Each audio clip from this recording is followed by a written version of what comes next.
Европейският съюз, Генерална дирекция Земеделие и развитие на селските райони на Европейската комисия, Агенция Стратегма и Професионална гимназия по лозарство и винарство Христо Ботев в град Перущица представят Обща селско-стопанска политика за младите.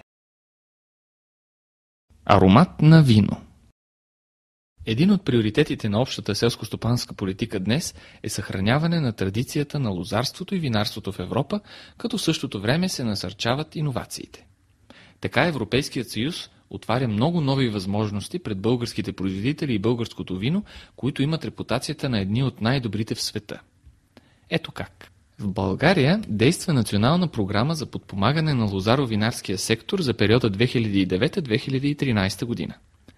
Чрез нея се разпределят средствата на Европейския съюз за лозарство и винарство, според нуждите на страната. Една от мерките, по които се отпуска финансиране, се нарича преструктуриране и конверсия на винени лозя. С подкрепата от нея, производителите могат да заменят някои винени сортове лозя и да започнат да отглеждат по-конкурентни, както и да въвеждат нови техники на управление на лозята.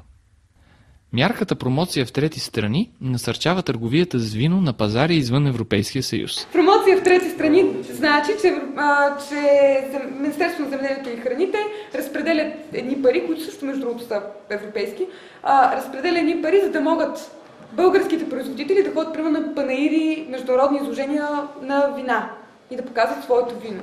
Да рекламират, но такива вина, които са примерно характерни. Ако имате примерно местен вид вино с географско значение, например перущенско вино.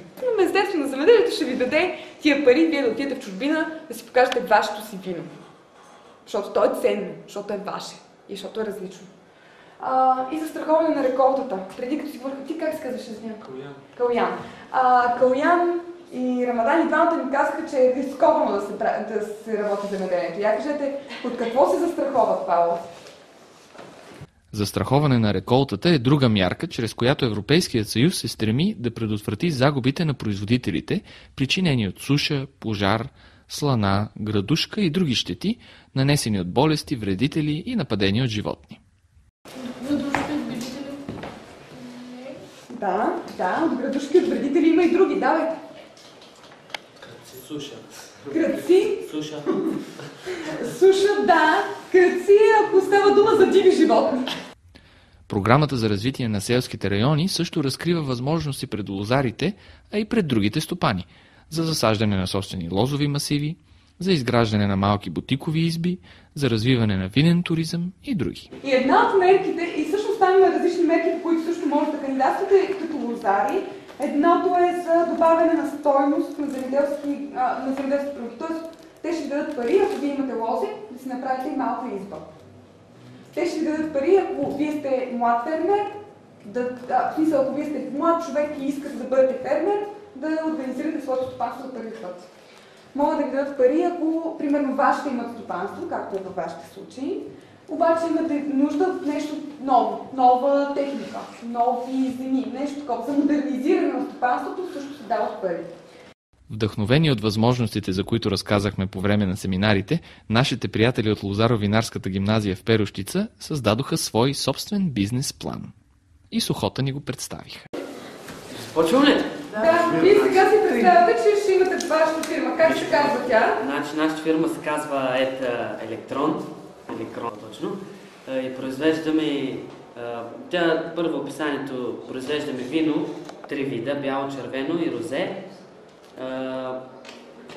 Предлаганите продукти са вино, естествено. Целите ни са да разпространим пазара на виното. Земята ни е 90 декара. Сгради имаме гараж за селско-стопанската техника, винарската изба и склад за складиране на продукцията. Машинни съоръжения, оборудване имаме комбайни, трактори, гроздобирачки. Транспортните средства са автобус, служебен. Служителите в стопанство са технолози, агрономи, специалисти и общи работници. Колко горе-долу се представяте, че са вашите служители? 70 декара. Пък и след това и вино се произвежда. Горе-долу. 23 човека. И ще ги возите в автобус, за това сте? Да, добре. Да. Така, цените на продукцията на местно и национално ниво, достатъчно, вие си го въпроса. Да. Така е 2 лева за литър вино, местно ниво. Добре. Така, в национално ниво 3 евро за литър. Значи има фирмен магазин за продажба на виното и така ресторанти нататък. Даваме виното, го продаваме. Добре. Площа е 90 декара, а към края на периода 120 декара, нали, увеличили сме площа. Добре, ама на тия новите 120 декара пак само лоста или там слагате и овощните градини? Да, и овощните градини. И овощите. Значи лоста ще стане същото, а пък всъщност ще Да. допълните с овощни градини. Да. Добре, супер.